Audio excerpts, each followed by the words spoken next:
Bueno, nosotros vamos a exponer un proyecto en el que participamos los alumnos de tercero de la ESO y primero y segundo de bachiller. Este proyecto se titula Catering School y tiene como fin fomentar el espíritu emprendedor, utilizar las nuevas tecnologías y también vamos a aprender cosas propias de asignaturas. Por ejemplo, los alumnos de primero de bachiller con la asignatura de química nos van a enseñar cómo podemos reutilizar el aceite que usamos para fabricar jabones. Para poder realizar este proyecto, los alumnos lo hemos dividido en 3 fases: la fase inicial, la fase de desarrollo y la fase final. Dentro de la fase inicial, los alumnos hemos ido recogiendo información, haciendo entrevistas a diversas personas o bien saliendo y observando lo que ellos hacen. Los alumnos que se van a encargar de esto van a ser los terceros de la ESO, en la parte de biología, que se van a encargar de calcular las kilocalorías de los glúcidos, de los lípidos y de proteínas. También de iniciación a la empresa se van a encargar de hacer vídeos que luego serán presentados a diferentes grupos. Luego los de primero de bachiller, física y química, se van a encargar del uso del aceite, y los de matemáticas se van a encargar de una encuesta que van a hacer de los gustos de los alimentos y también de las alergias. Como fase final, los alumnos realizarán el 16 de marzo servirán un menú para 50 o 70 personas. Entre sus roles se dividirán en servir las mesas, elaborar los menús y difundir el proyecto. Durante el proyecto utilizaremos unas plataformas informáticas como Google Drive para compartir y editar el proyecto con los demás cursos. Y finalmente utilizaremos en la fase de difusión las redes sociales como Twitter y blog para difundir el proyecto.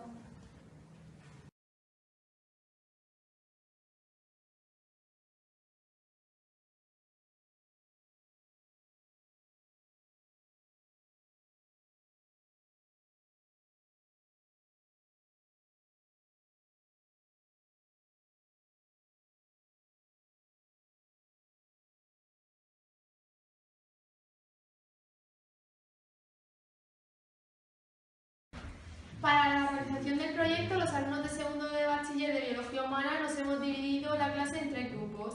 El primer grupo nos encargamos de explicar el aparato digestivo, el segundo la dieta mediterránea y el tercero las enfermedades del aparato digestivo. Para empezar, para explicar el aparato digestivo tenemos que conocer la diferencia entre alimentación y nutrición. La alimentación es la ingesta de alimentos, mientras que la nutrición es el conjunto de procesos por el que conseguimos los nutrientes de los alimentos. Esto se lleva a cabo teniendo en cuenta varios aparatos.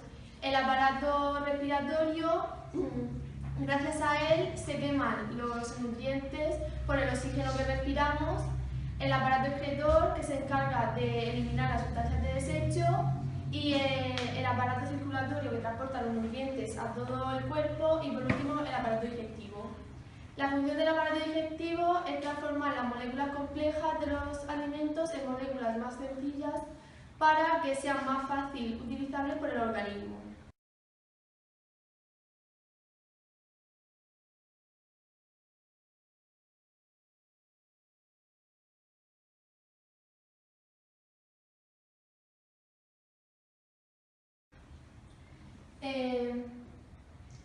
La digestión comienza en la boca, que es una cavidad por donde entran los alimentos. En la boca se producen 2 digestiones, una digestión química y una digestión mecánica. La digestión mecánica se produce como resultado de que la lengua mueva los alimentos y los dientes los trituren.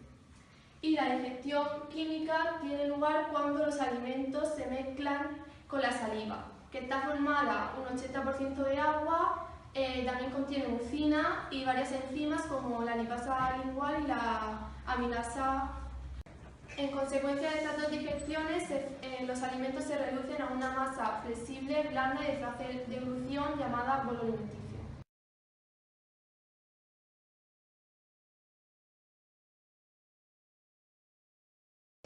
Bueno, el esófago es un tubo que va desde la parte posterior de la boca hasta la parte superior del estómago y es relativamente duro. Bueno, y está formada por 2 capas, una interna una interna que está formada por una mucosa y una externa que tiene células musculares que provocan que el bolo alimenticio vaya hacia abajo. Y el bolo alimenticio va por dos cosas, por el efecto de la gravedad y por las paredes musculares.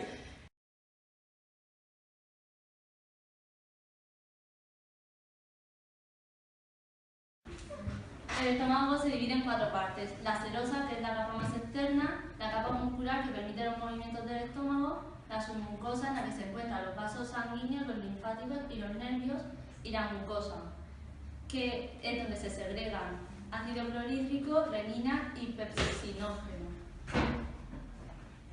Dentro de la digestión mecánica ocurren 2 hechos característicos. Uno es el relleno del estómago y el otro es la evacuación del estómago. Dentro del relleno del estómago, cuando el alimento llega al estómago es cuando comienza. Se aumenta la presión gástrica cuando el volumen de 1 litro lo alcanza y se produce una distensión. Cuando esto se produce, ocurre el proceso de evacuación. En el proceso de evacuación se pueden producir varios factores que lo pueden controlar, como el volumen de las comidas, la consistencia de las comidas y la temperatura. Este proceso produce a los 15 minutos de comenzar a comer, en el que se producen ondas peristálticas entre cada medio minuto y cada cuarto minuto.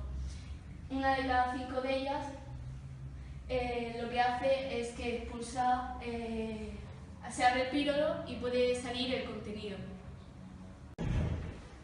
La digestión química se da por la acción del jugo gástrico segregado por las glándulas de revestimiento.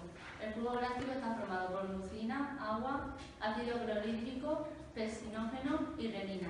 La renina solo aparece durante el periodo de lactancia. La digestión mecánica y la digestión química dan el quimo, que pasa al intestino delgado.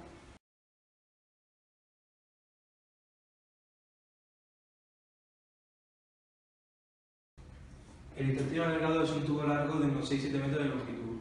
Aquí se va a ver el proceso más fundamental de la digestión, que es la absorción de los alimentos. Está cubierto por una mucosa intestinal y en su superficie tiene las vellosidades intestinales que tienen como función fundamental aumentar la superficie de contacto entre las sustancias del alimento y las células intestinales. Se divide en 3 partes, en el duodeno, en el yeyuno y en el ilion. En el duodeno, a través del pírolo, que es la unión del estómago con el intestino delgado, va a pasar el quimo. El quimo se va a mezclar con las sustancias del jugo pancreático procedente del páncreas y de la bilis de la vesícula biliar, para absorber los nutrientes y formar el quilo. En el yeyuno se va a absorber los lípidos, proteínas y glúcidos del quilo. O sea, en el yeyuno. Y en el ilion tiene función de secreción, motilidad y absorción.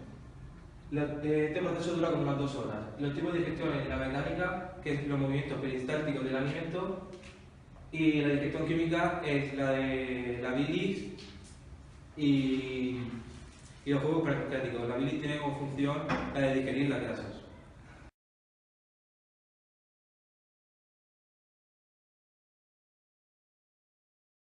El intestino grueso se divide en varias fases. Bueno, comienza la alveolar fecal, que es el punto de unión con el intestino delgado, y se encuentra en un saco denominado ciego, que en él existe una prolongación denominada apéndice vermiforme.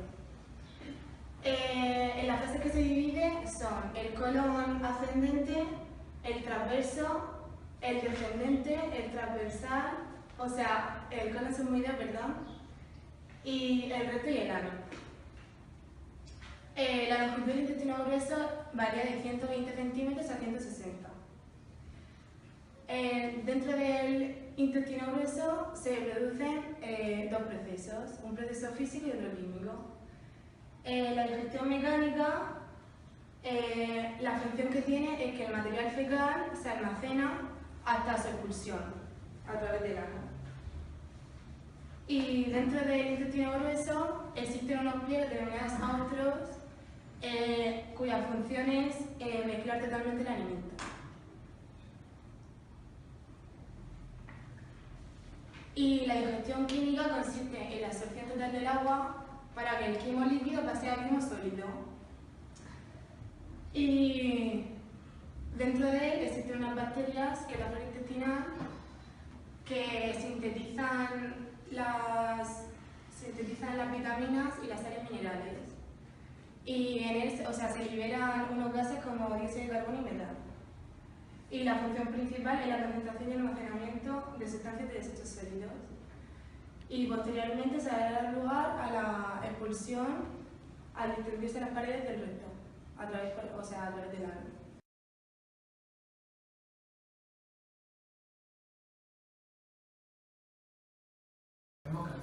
A continuación os vamos a explicar la dieta mediterránea, que es en la que se va a basar nuestro proyecto de cátedra.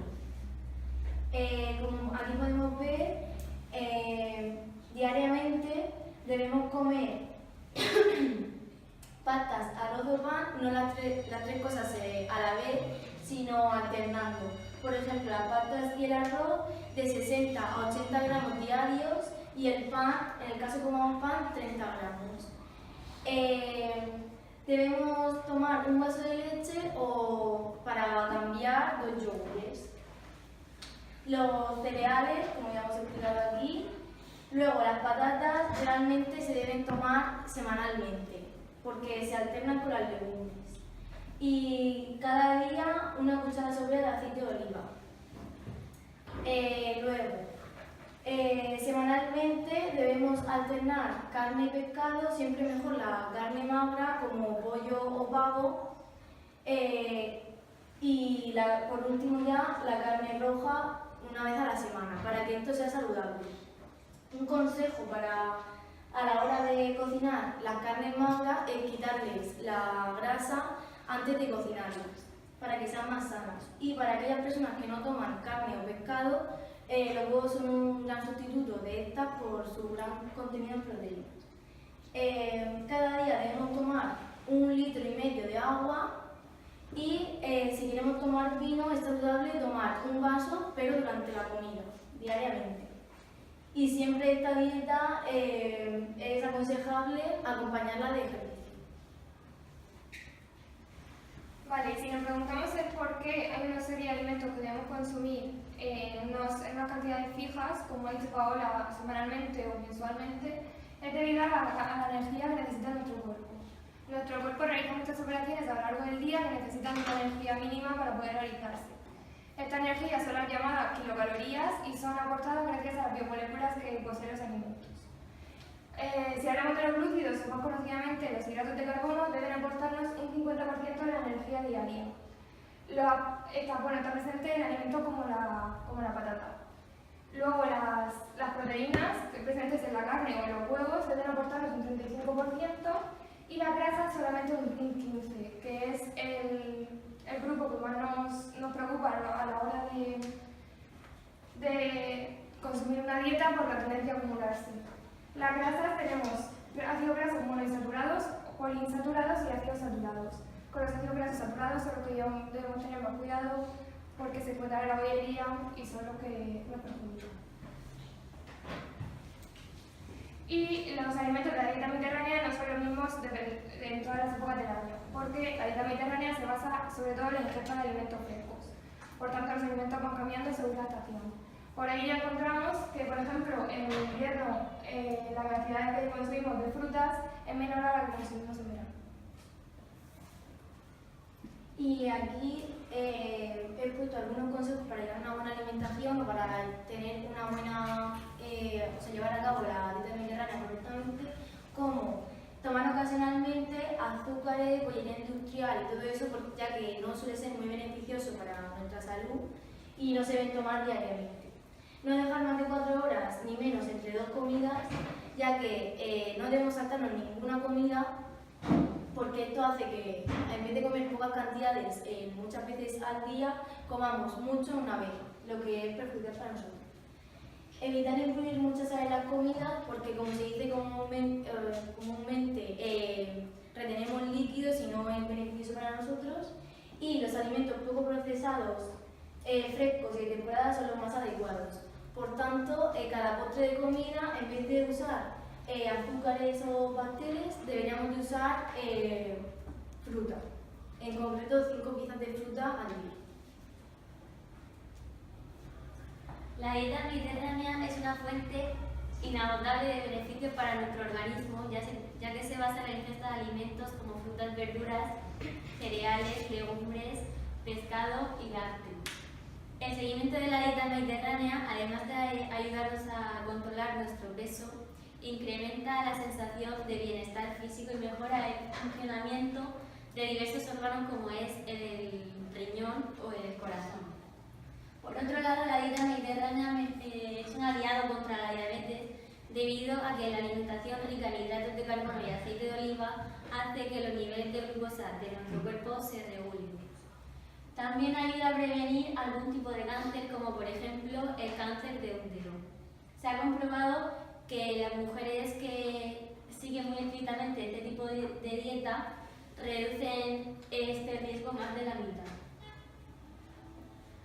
Por otro lado, la dieta mediterránea mejora la salud del corazón y del sistema circulatorio. También evita la obesidad y las enfermedades cardiovasculares, ya que se reducen los niveles de glucosa y los triglicéridos en sangre. En cuanto al sistema respiratorio, reduce a la mitad el riesgo de padecer enfermedades pulmonares, como por ejemplo reduce el riesgo de padecer la enfermedad pulmonar obstructiva crónica, incluso en los fumadores. Además, también reduce el riesgo de padecer Alzheimer debido a los vegetales que se consumen en este tipo de dieta y el yodo que consumimos en la dieta proveniente del pescado es una garantía de crecimiento y desarrollo físico y mental. Bueno, como ya explicó la compañera, está estudiado que las personas que consumen la dieta mediterránea les provoca una gran reducción en numerosas enfermedades. En esta imagen podemos observar la reducción de algunos tipos de dietas, entre ellas la mediterránea, la piscícola y la vegetariana, respecto a otras dietas omnívoras, como pueden ser la que consumiría una persona de Estados Unidos. Podemos observar que reduce considerablemente la diabetes de tipo 2, el cáncer y algunas enfermedades cardíacas. A pesar de que algunas dietas como la vegetariana y la piscícola también ocasionan una fuerte reducción en algunas enfermedades, la única que es realmente equilibrada y compensa del todo es la mediterránea, porque por ejemplo la vegetariana lo que reduce de diabetes perjudica en que no aporta suficientes hidratos de carbono. Por ello tiene que ser sustituida la carne por píldoras, y esto no siempre es muy positivo, en efectos secundarios. Vale, y ahora que ya hemos hablado de los beneficios de la dieta mediterránea, podemos hablar del fenómeno conocido como medicina natural. Dados los numerosos beneficios que poseen nuestros alimentos frescos, podemos encontrar que una vez que hay momentos en los que es inevitable recurrir a medicamentos como una enfermedad grave o cualquier dolor agudo, pero sin embargo, cuando tenemos pequeños síntomas o malestares, podríamos combatir estos con alimentos. Estos son algunos de los alimentos más típicos de la zona, por ejemplo la granada, que es un aliado contra el cáncer, el apio, que reduce el colesterol, o las infusiones de limón, de miel, de ajo y de jengibre, que pueden ayudar a combatir los efectos del resfriado y del dolor de garganta. Bueno, y en esta imagen lo que hemos querido expresar es que países en los que se consume la dieta mediterránea, como son España, Francia e Italia, se encuentran entre los más longevos entre todo el mundo. Los países que consumen la dieta mediterránea son principalmente los que están bañados por el mar Mediterráneo. Los que más consumen la dieta mediterránea son Portugal, España, Francia, Italia y Grecia. Los que consumen la dieta mediterránea pero en menores proporciones son Marruecos, Argelia, Libia, Turquía, Siria. Muchas investigaciones demuestran que los países que consumen la dieta mediterránea tienen menores tasas de mortalidad por problemas cardiovasculares y mejores expectativas de vida. Bueno, en esta imagen se muestra en porcentajes el índice de obesidad de distintos países. Cabría esperar que países como Grecia y España tuvieran un índice de obesidad menor, ya que en ellos se consume la dieta mediterránea. Pero se encuentran con ese porcentaje debido a que en ellos se ha producido en nuestros últimos tiempos un elevado cambio en los hábitos alimenticios, producido sobre todo por la influencia de Estados Unidos. Sin embargo, en países como Italia y Francia, donde ese cambio ha sido menor, observamos que el índice de obesidad se mantiene bastante bajo. Vale, y ahora que ya sabemos los países que consumen la dieta mediterránea y cómo la consumen, podemos establecer diferencias dependiendo de las influencias del país. Las influencias, dependiendo de la zona de España, podemos hablar de que, por ejemplo, los gallegos comen más pescado debido a la zona en la que se encuentran, o que los andaluces se preocupan mucho por qué comen, al contrario que los murcianos. Y además podemos establecer una diferencia de la dieta desde que España se ha sumergido en la crisis económica. Conforme ha crecido la crisis, ha descendido el consumo de la dieta mediterránea. ¿Por qué? Porque la dieta mediterránea ya hemos dicho que se basa en la compra de alimentos frescos, que son muy caros, y se ha establecido una encuesta en la que se dice que el 18% de las personas no consumen ya carne y pescado, y además se ha reducido notablemente la cantidad de comidas diarias. Algunos de los platos más famosos de España son, por ejemplo, el jamón, que es necesario para el correcto funcionamiento de casi todos los procesos del cuerpo, gracias a la gran fuente de vitaminas del complejo B y a la alta cantidad de minerales. También ayuda a mejorar los niveles del colesterol. Lo malo del jamón es su consumo excesivo, porque tiene un alto contenido en grasa. Otro de los platos más famosos es la tortilla de patatas, que nos aporta mediante el huevo mantener la piel cuidada gracias a la vitamina A que aporta la clara y a la vitamina E que aporta la yema, y la patata, que es una gran fuente de energía. Lo malo de la tortilla de patatas es su alto valor calórico. Ante esto os puedo proponer una receta cambiada de la tortilla de patatas para disminuir el alto valor calórico, que se basa en no freír la patata en aceite y sustituir la patata frita en aceite por patata hervida o cocida. Otro de los platos más famosos es el gazpacho, que está formado por diferentes verduras y alarga el envejecimiento por sus propiedades antioxidantes y también alarga el bronceado, gracias a que sus ingredientes contienen carotenos que activan la melanina de la piel.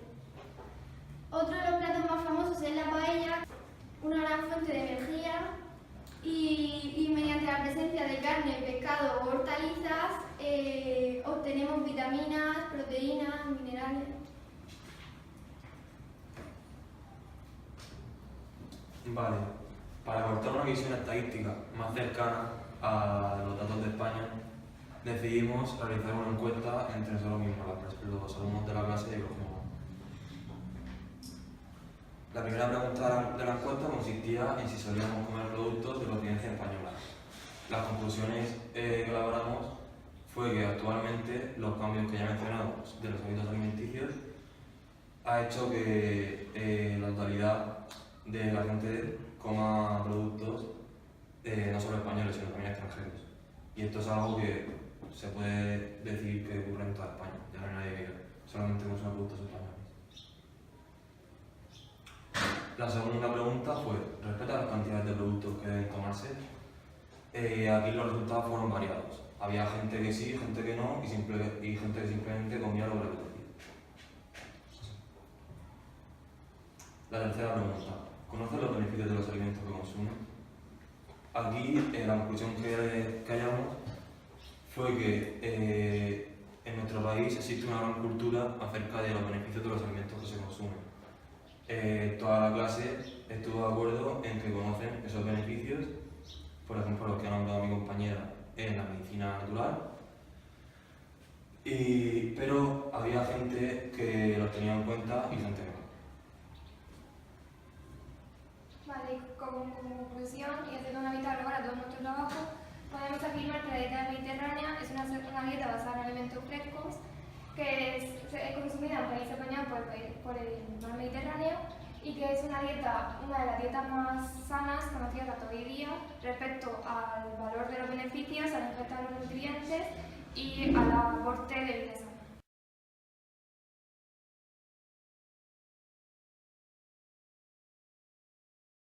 Bueno, nosotros nos hemos encargado de las enfermedades del aparato digestivo. Vamos a exponer el apendicitis, la hernia de hiato, la gastroenteritis, la hepatitis, la alcoholitis, el cáncer de estómago, la obesidad, el estreñimiento, la intolerancia a la lactosa y por último la enfermedad del hígado.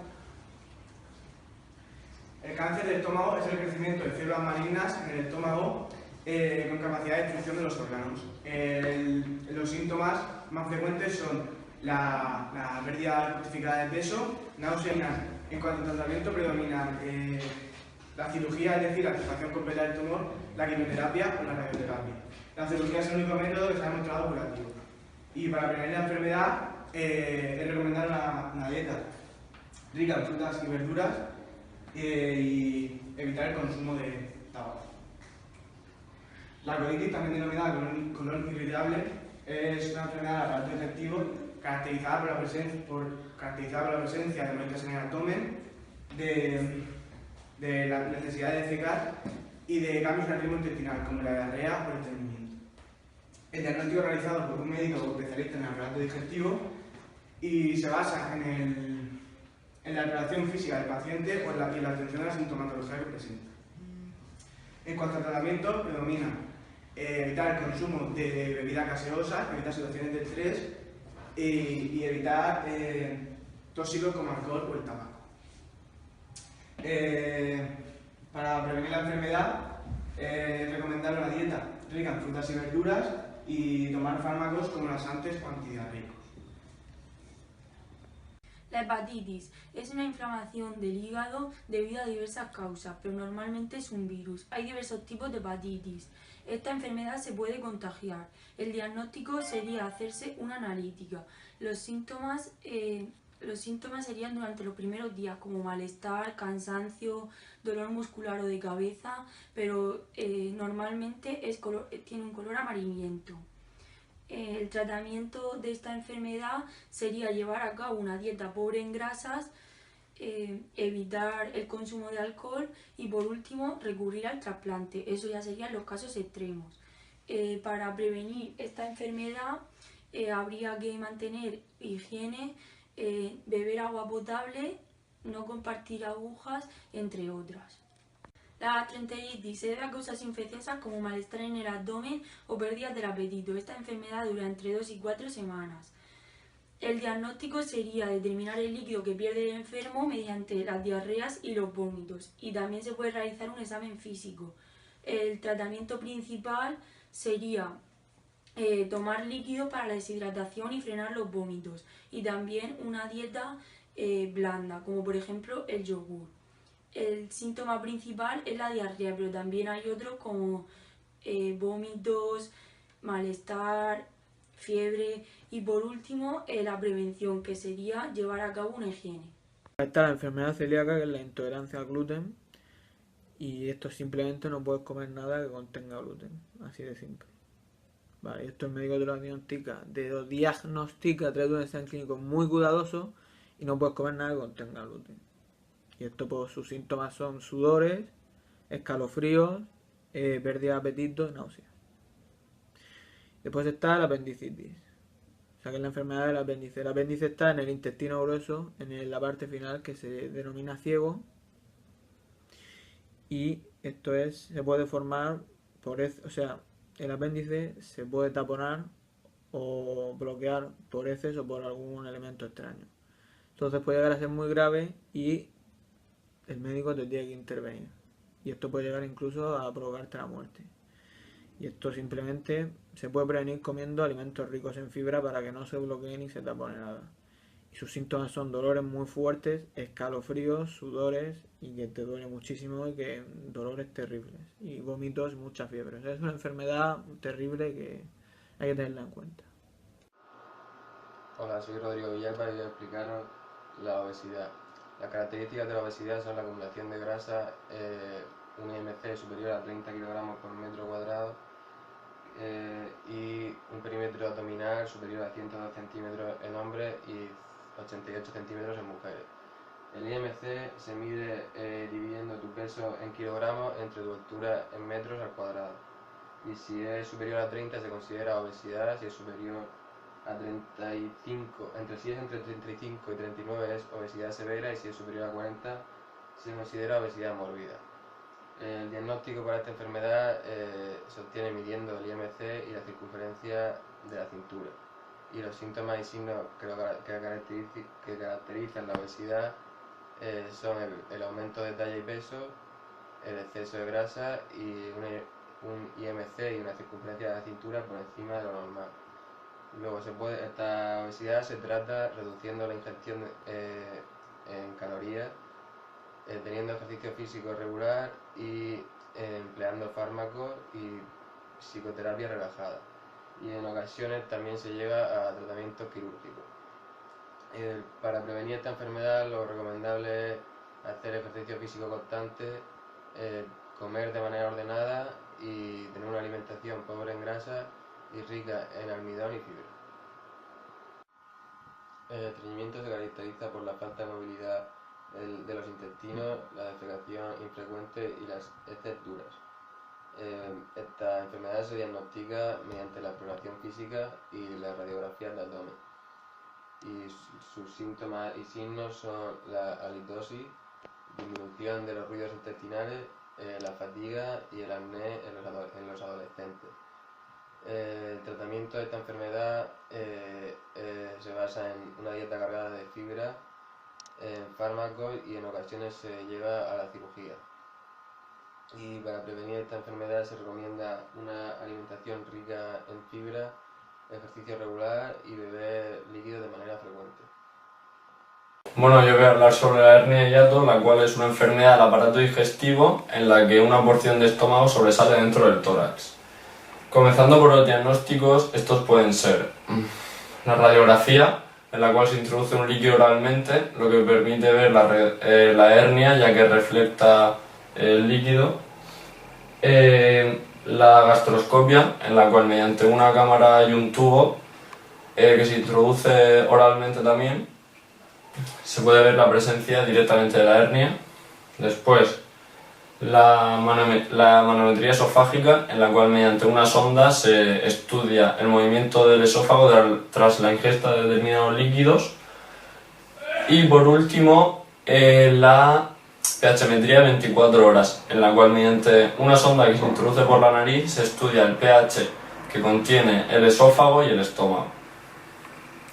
Después, los síntomas y signos más comunes de esta enfermedad son la afonía, el quemazón o ardor y la carraspera, debido al flujo que sube por el esófago hasta la boca. Después, los tratamientos, los más comunes son dejar de fumar, elevar el cabecero de la cama unos 10 centímetros y perder peso si fuera necesario.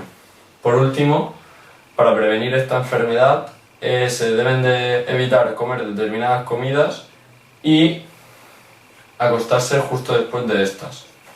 Por último voy a hablar sobre la intolerancia a la lactosa, que es otra de las enfermedades del aparato digestivo, en la cual hay una falta de la enzima lactasa, lo que provoca no digerir determinados componentes y quedar disueltos en el intestino grueso. Como diagnósticos se suelen realizar una prueba de aliento, una prueba de medición del pH de las heces y una prueba de intolerancia. Como síntomas y signos de esta enfermedad se suelen tener cólicos abdominales, distensiones abdominales, y gases, náuseas y diarreas. Por último, como tratamientos y prevenciones de estas enfermedades, se suelen tener la no ingesta de productos lácteos y por último ingerir componentes que tengan o suplementos que contengan la enzima lactasa para así prevenir esta enfermedad.